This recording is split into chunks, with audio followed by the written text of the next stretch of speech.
Սկսենք։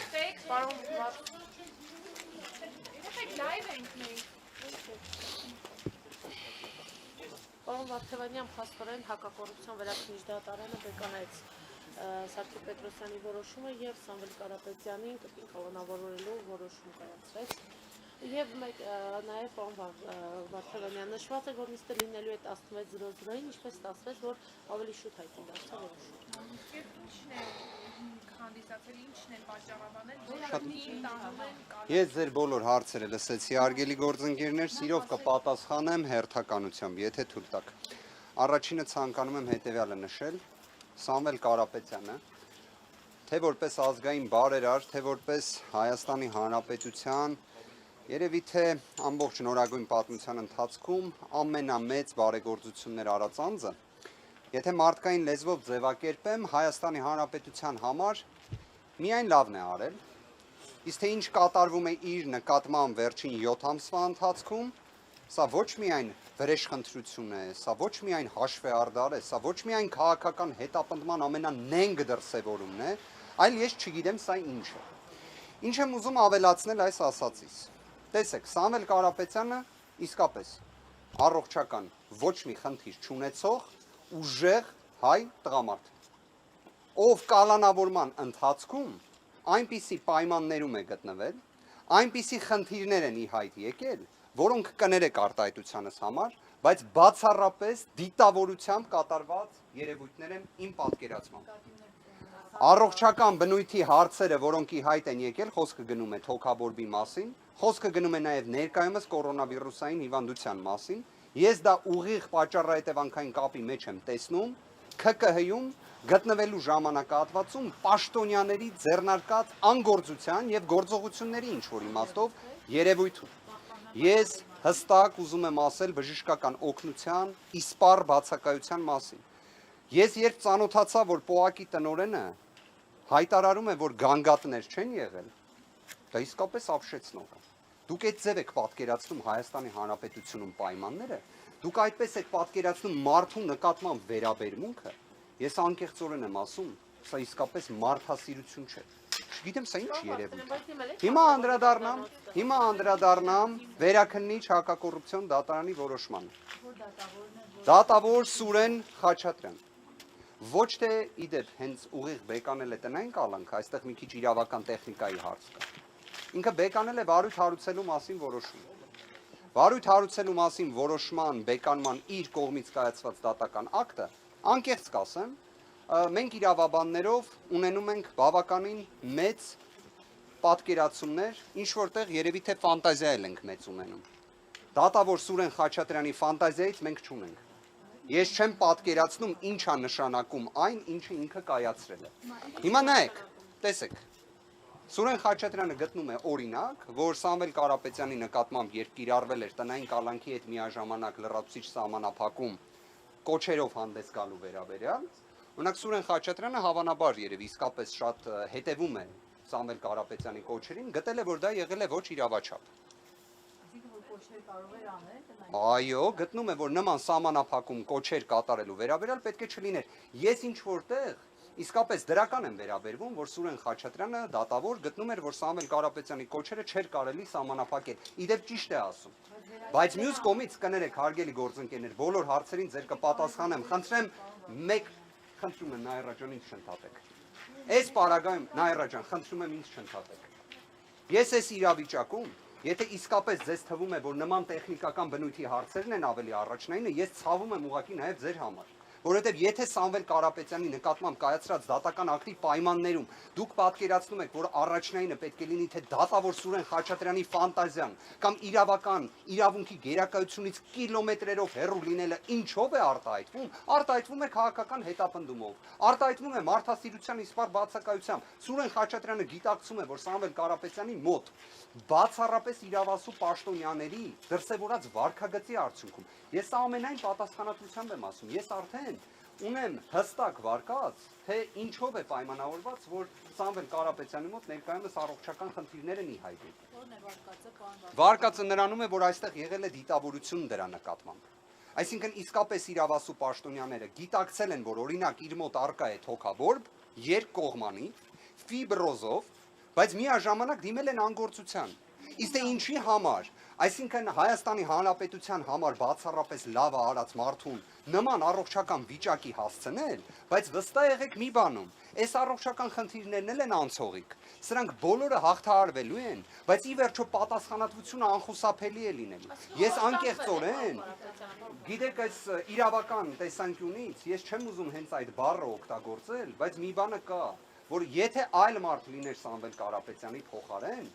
ես սա մեծագույն ցավով եմ ասում, ես սա նույնիսկ մեծ վախով եմ ասում։ Իսկ այդ ինչ պայմաններ եք դուք ապահովում։ Լավ, այս ինչ չարությամբ եք դուք լցված։ Լավ, հիմա դատավոր Սուրեն Խաչատրյանի շարժառիթը որն է։ Այսինքն այդ ինչն էր խնդիրը, որ վարույթ հարուցելու մասին որոշումը բեկանվում է։ Վերադառնալով Նաիրայի կողմից հնչեցված հարցին, ասում է լավ, ինչով է պայմանավորված, որ բեկանել է։ Օրինակ, գիտեք ինչն է նշել։ Օրինակ նշում է, որ դատարանը Սարգիս Պետրոսյանի նախագահությամբ գտել էր, որ արկա է օրինակ նոր հանգամանք բժշկական բնույթի հարցերի վերաբերյալ, որ պատկերացնեք Սամվել Կարապետյանը եւ Հայաստանի Հանրապետության միակ կալանավորված անձն է,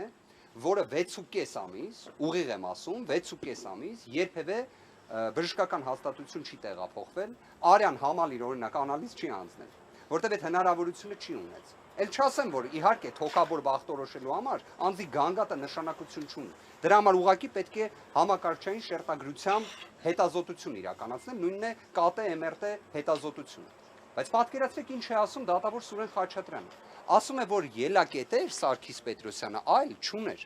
Այսինքն մի կողմից ուներ օրինակ բժշկի կողմից կարծիք եւ մյուս կողմից ուներ ՊՕԱԿ-ի կողմից հիվանդանոց չտանելու թուղթը։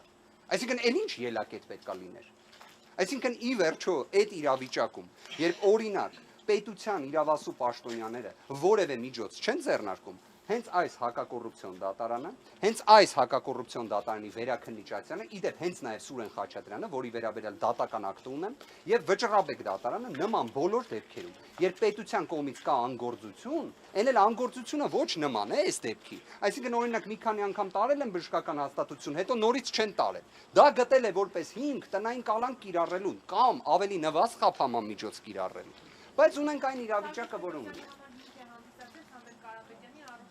Ոչ միայն, նաև ջանասիրության իսպառ բացակայությունը քննիչի կողմից։ Օրինակ Սուրեն Խաչատրյանը գտնում է, որ ջանասիրության իսպառ բացակայության վերաբերյալ մեր կողմից ներկայացված հիմնավորումները ամբողջական չեն, որովհետև քննիչի կարծիքը այդտեղ չի երևում։ Այ որ օրինակ Սուրեն Խաչատրյանը դատավոր մանրամասն նայեր գործի նյութերը, կտեսներ, որ երբ մենք քննիչին միջնորդում էինք, ասում էինք գործողություններ արա, մենք նաև քննիչից ստանում էինք իր դիրքորոշումը։ Այն է, որ մենք օրինակ անհիմն միջնորդություն ենք անում, եւ դա մերժում էր, ու այդ որոշումները կան գործի նյութերում, բայց երևի Սուրեն Խաչատրյանը այնքան էր շտապում։ Իդեպ իսկապես Սուրեն Խաչատրյանը աննախադեպ է շտապում։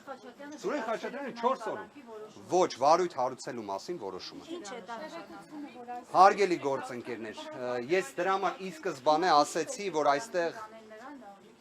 իրականում շատ լավ, բայց դուք կարևոր հարց եք տալիս։ Հիմա երկուսին պատասխանեմ։ Վարույթ հարուցելը ինքնին հանդիսանում է առաջնային փուլը մինչև վերջնական որոշում կայացնելու։ Սուրեն Խաչատրյանը չի ասել, որ Սամվել Կարապետյանի նկատմամբ տնային կալանք չպետք է կիրառվի։ Սուրեն Խաչատրյանը ասել է, որ այդ հարցի վերաբերյալ վարույթ հարուցելը ինչ որ իմաստով ավելի վաղ էր, պետք էր ավելի ուշ հարուցել, սենց մի տեխնիկական ֆանտազիայի տիրույթում գտնվող պատճառաբանություն, բայց չի ասել, որ տնային կալանքը պետք է բեկանվի եւ պետք է օրինակ կալանք կիրառված լինի։ Վարույթ հարուցելու մասին որոշումը։ Վարույթ հարուցելու պետք է տեղափոխվի մեկուսարա։ Եկեք հետեւյալը ասեմ, դա նշված է, չի կարող ենթադրել, պատճառաբանեմ ինչու։ Քրեական դատավարության օրենսգիրքը հստակ սահմանում է մեկ կարգավորում։ Անձի կողմից, եթե արկա է ինտենսիվ խափանման միջոց, կալանք կամ տնային կալանք, դրա լրանալուց 5 օր շուտ պետք է դրա երկարաձգման վերաբերյալ միջնորդություն ներկայացնես։ Սամվել Կարապետյանի դեպքում, ըստ քննչական մարմնի, այն լրացել էր հունվարի 13-ին, վերջնաժամկետը։ Եվ քննիչի կողմից ներկայացվել է միջնորդություն տնային կալանքի ժամկետը երկարաձգելու վերաբերյալ, որը եւ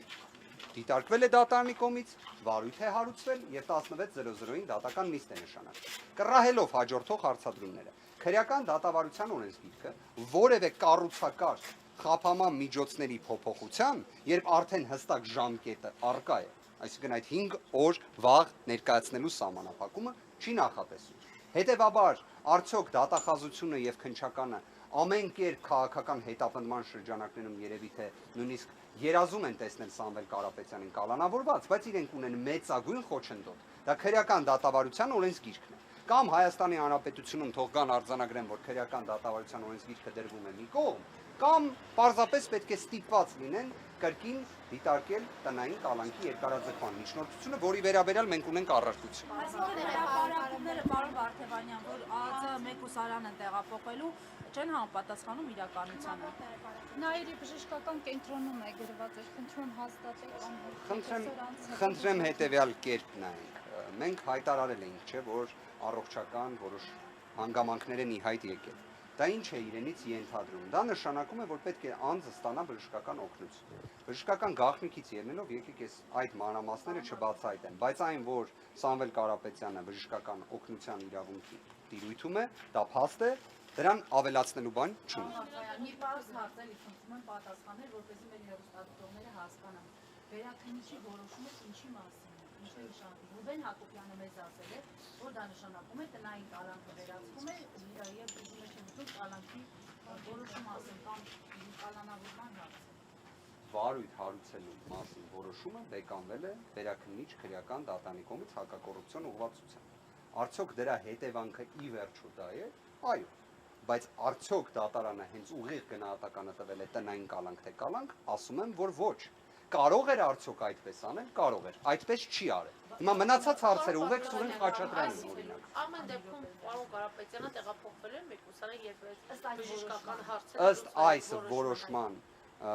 48 ժամվա համար, եթե անձը չունենար բժշկական օգնության եւ սպասարկման անհետաձգելի իրավունքի իրացման հարցեր, այո, այդ հարցը կարող էր դիտարկվել։ Այսինքն պետք է 48 ժամվա ընթացքում Որովհետև հունվարի 18-ին լրանում է անձի անձնական ազատության իրավունքի սահմանափակման հարցը, բայց ինչի եմ ասում կարող է, որովհետև օրինակ այսօր դատավոր Դոլմազյանը քննության առարկա պետք է դարձնի տնային կալանքի երկարաձգման հարցը, տնային կալանքի, եւ եթե օրինակ տնային կալանքի այս որոշումը մի մասով այո կարող է ազդել, որովհետև Սամվել Կարապետյանի նկատմամբ կոչեր կամ հրապարակային հայտարարություններով հանդես գալու սահմանափակում չի կարող կիրառվել։ Եթե Դոլմազյանի 3 ամսով ենթադրենք տնային կալանքը երկարաձգի, որը Մենք միջդատական վարույթում ենք գտնվում, չի կարող ուղղակի, որովհետև տեսեք, դատարան ներկայացվում է միջնորդություն։ Գործընկերներ, եկեք այս մասը միասին բացահայտենք։ Օրենսգիրքը նախատեսում է, որ ժամկետը կալանքի կամ տնային կալանքի լրանալուց 5 օր շուտ պետք է ներկայացվի միջնորդություն երկարաձգման, եթե նման անհրաժեշտություն կա, եթե չկա չի ներկայացվում։ Բայց այդ 5 օր շուտից ուշ չեն կարող ներկայացնել։ Եթե այդ ժամկետի պայմանը խախտվում է, չի կարող նման միջնորդություն ներկայացվել։ Քննիչների կողմից ներկայացվել է տնային կալանքը երկարաձգելու միջնորդություն։ Իդեպ որի մեջ նաև բոլոր պատճառաբանությունները, հիմնավորումները, թե իրենց պատկերացման միջի տնային կալանքը պետք է պահպանվի, ներկայացված են։ Հիմա դա կլիներ Սուրեն Խաչատրյանի որոշումը ամսի 16-ին, կլիներ ամսի 18-ին թե 19-ին, եթե ամսի 13-ին ուղիղ չէր կայացվում, իրավական նշանակություն չի կարող ունենալ։ Պարոն Վարդևանյան, դուք նշեցիք, որ հակապետության դատարանի կանոնով նաև առողջական խնդիրների վերաբերյալ մի շարք այլ հանգամանքներով պայմանավորված, այդ նաև պիտի նշեցնեմ, որ փոխնագիտական քաղաքական դաշնակցությունը հնարավոր է սա այսպես կոչված քաղաքական հրահանգ է, հա, իջեցված, եւ որ կանխատեսում էին Սամվել Կարապետյանը որոշ ժամանակ անց նորից կալանավորվելու է։ Դուք որքանով եք սա իրատեսական։ Մերի ջան, ես կարող եմ հստակ ասել,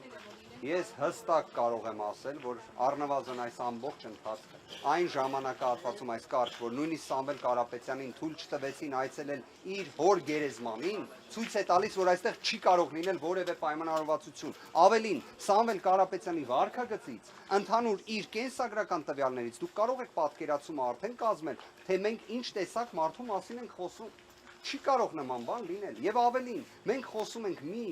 աբսուրդային իրականության մասին, մի իրավական, կներեք, ամենաթողության, բեսպրեդելի մասին, որը տեղի է ունենում Սամվել Կարապետյանի գործով, որը տեղի է ունենում հունիսի 17-ից, եւ Facebook-յան արդարադատությունով է որոշվում ամեն ինչ։ Դուք կհիշեք նախորդ անգամ մենք դատական նիստի էինք, Հայկական ժամանակը արդեն ասել էր, թե ինչ ելք է լինելու։ Իդեպ ես սարսափում եմ կարդալ Հայկական ժամանակը այսօր, թե տեսնենք հիմա ինչ են կանխատեսելու այս դատական նիստի հետ կապված։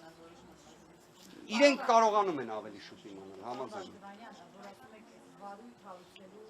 որոշում մի քիչ մարդկային լեզվով կբացատրեք, դա ինչ է նշանակում, որ ոչ իրավաբանները հասկանան։ Փորձեմ։ Տեսեք, ամեն դեպքում, քանի որ ինքը իրավական որոշակի խրթին հարց է,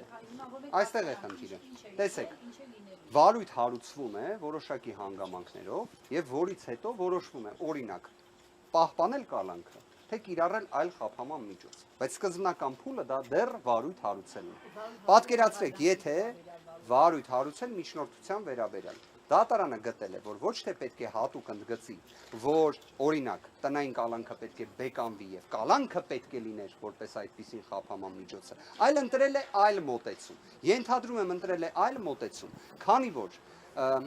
մեղմ ասած ճնշումները այնպիսին են լինում դատավորների նկատմամբ ժողովրդավարության բաստիոն հանդիսացող Հայաստանում, որ միաժամանակ նաև մարդիկ փորձում են ինչ-որ կերպ այդ ճնշումը համ պահպանել, համ ինչ-որ լուծումներ գտնել։ Հիմա ինչ-որ լուծումներ երևի թե փորձել է Սուրեն Խաչատրյանը գտնել, որտեղ ոնց նշեցի, պատկերացրեք ինքը գտել է, որ վարույթ չպետք է հարուցվեր, բայց մանրակրկիտ անդրադարձել է օրինակ կոչերի վերաբերյալ հանգամանքին, որ դատարանը կիրառել է։ Հիմա այս իրավիճակում արդյոք հնարավոր է սթափ, սառը, մարդկային, մատչելի ձևով գնահատել այս որոշումը։ Ոչ, հարգելի գործընկերներ, ինչի համար, որովհետև երբ մենք հասկանում ենք, թե դատավորների հանդեպ ընդհանրապես ինչ աստիճան ճնշումներ են, միտեղ հենց հնչեցնում է Սամվել Կարապետյան անունը, վերջ դատավորներից նույնիսկ ամենալավ դատավորը կարող է վերածվել մի ինչ-որ այսպես ասած, ինչպես էին ասում, չէ, թե ինչ է արդարությունը, թե ինչ է արդարադատությունը, թե ինչ է դատավորի խիղճը, այս 3 հարցերին պատասխաններ չեն գտնում այդ դատավորները։ Երևի իրենք էլ են ուզում ինչ-որ միտեղ, որ դա գրված լինի։ Օրինակ դատավորներ կան երևի թե, որ ուզում են հասկանան, թե ինչ է դատավորի խիղճը։ Դեռ չեն կարողացել հասկանալ, բայց կարողանում են այսպիսի դատական ակտեր կայացնել։ Պարոն Վարդևանյան, հիմա եթե Սամվել Կարապետյանի առողջական վիճակը գնահատվի լավանա, հիվանդանոցից դուրս գրվի, ուր է տեղափոխվելու, ում թե բան։ Ես այս իրավիճակում ըստ վերաքննիչի որոշման, եթե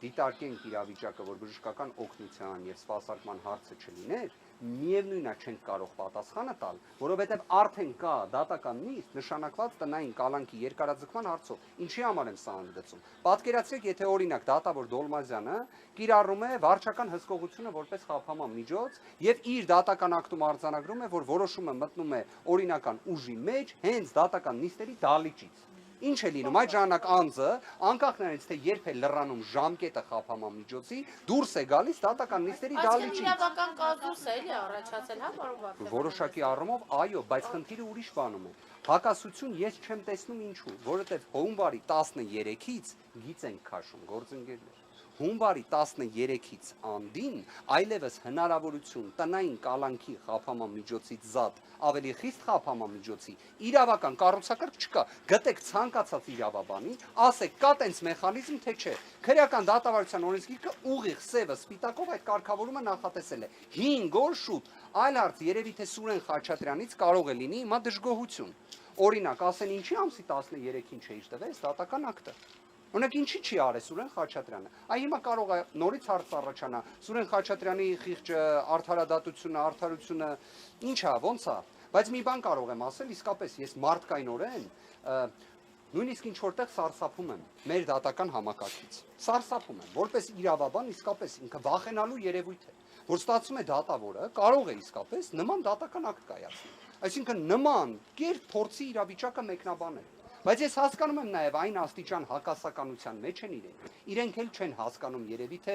ինչ փորձեն անել այս ճնշումների պայմաններում։ Իրականում Սամվել Կարապետյանը երբ դեռևս հունիս ամսին իր առաջին հայտարարություններից մեկում, որը դիմել էր հանրությանը Արմավիր քրեակատարողական հիմնարկում գտնվելու ընթացքում, նույն ինքը Չոբան Քյարայի քրեակատարողական հիմնարկից, վերջինիս կողմից հենց նշվել էր ընդհանրապես դատական համակարգի խնդիրները, ընդհանրապես դատավորների անկախության խնդիրը, որ իրականում դատավորները ոչ թե անկախ են, այլ կախյալ են։ Եվ այս հանգամանքների վերաբերյալ իր խոստումները ներկայացրել էր։ Իդեպ ճանաչելով արդեն Սամվել Կարապետյանին առավել քան լավ, վստահ եղեք այդ խոստումը կատարելու է։ Պարոն Վարդանյան, դուք նշեցիք, որ ավելի քան 6 ամիս Սամվել Կարապետյանը գտնվել է արտոնեկանում եւ որևէ հետազոտություն չի անցել, բայց արտոնեկությունում գտնվելու պատճառով է Սամվել Կարապետյանի առողջական վիճակը բացատրվել։ Եթե չեմ սխալվում, պարոն Կարապետյանը պիտի նաեւ կարողանար իր ուզած բժշկի մոտ այսպես ասած գնալ բժշկական հետազոտություն։ Դուք պարզապես մեջ բերում եք կառավարության վերաբերելի որոշումից, ինչպես նաև ձերբակալված եւ կալանավորված անձանց իրավունքներին վերաբերող նորմատիվ իրավական ակտից դրույթ։ Այո, այն ամբողջությամբ չի գործել Սամվել Կարապետյանի դեպքում։ Այո, այն բազմաթիվ այլ կալանավորների դեպքում գործում է եւ պետք է գործի, բայց Սամվել Կարապետյանի դեպքում չի գործել։ Եվ ես հատուկ եմ ընդգծում, որ Սամվել Կարապետյանի առողջության հետ կապված այն իրավիճակը, որը կա, որը վստահաբար լուծվելու է։ Վստահաբար այս առողջական խնդիրները հաղթահարելու է Սամվել Կարապետյանը, որտեղ նորից եմ ասում, մենք խոսում ենք ուժեղ հայ տղամարդու մասին, որի նկատմամբ չարամտորեն նման գործողություններ են կատարվել։ Ես այստեղ թե չարամտությունն եմ տեսնում, թե դիտավորությունն եմ տեսնում, բայց վստահ եղեք, այս ամեն ինչը հաղթահարվելու է։ Դիմումները ներկայացրել եմ ես։ Գիտեք քանի անգամ եմ ներկայացրել, դուք քրեական գործի հատորները, որ տեսնում եք 100 թերթից ավել, ես այդքան դիմումներ ունեմ ներկայացրած։ Այո, բժշկական պատշաճ, օգնություն ապահովելու վերաբերյալ բոլորը մերժվել են, բոլորը։ Կներեք արդեն ժամը 16:00-ն է մոտենում, ներողություն եմ խնդրում, շնորհակալություն արգելի գործընկերներ, որ նման արագ արձագանքեցին։ Դատական նիստի։ Այո, դատական նիստի տնային կալանքի երկարաձգման վերաբերյալ շնորհակալություն գործընկերներ ջան։ Պարոն Կարապետյանը տնային կալանքում նա։ Եկեք հələ հասկանանք ի վերջո հնարավոր է մերժվում է ընդհանրապես այս միջնորդությունը։ Իդեպ գործընկերներ, սա էլ եմ ուզում հատուկ հստակ արձանագրել։ Մենք տնային կալանքի վերաբերյալ ունենք հստակ առարկություններ։ Մենք գտնում ենք, որ ընդհանրապես այս գործով խափամամիջոց չի կարող կիրառվել։ Լավ, ի վերջո վերհիշենք, հա, մեր ձևով կմասնակցենք եկեղեցու պաշտպանությանը։ Լավ, ինչ հանցանք կարող է այստեղ լինել, չէ՞, նույնիսկ լավ ամենաաբսուրդային, տիտանական ամսուրդային երևակայությունը թույլ չի տալիս այստեղ տեսնել ինչ որ որևէ մի հակաօրինական արարք։ Եվ ընդհանրապես ես համարում եմ, որ ամեն ինչ սահման պետք է ունենա։ Ամեն ինչ, նույնիսկ քաղաքական հետապնդումն սահման պետք է ունենա։ Դրա համար այո, մեր դիրքորոշումը այն է, որ Սամվել Կարապետյանի նկատմամբ ընդհանրապես խափամամիջոց չպետք է կիրառվի։ Ընդհանրապես կներեք ներողություն մեկ ամսով մնացած հետո կասեմ։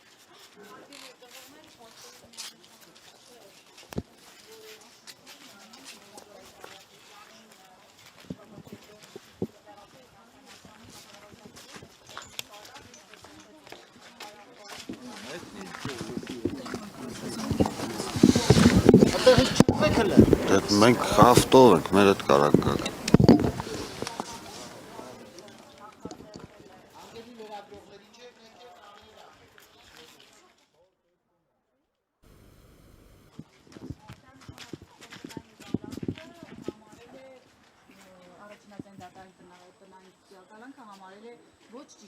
Դատարանը հակակոռուպցիոն վերաքննիչ դատարանը գտել է, որ վարույթ չպիտի հարուցվեր, եթե այդ որոշումն ա կայացրել, ուրեմն տնային կալանքի հիմքերին չէր կարող անդրադառնալ։ Այսինքն ուժի մեջ է թողել առաջնական դատարանի կալանքը։ Չէ, ուժի մեջ չի թողել, վերացրել ա որոշումը, բայց պատճառաբանությունները հայտնի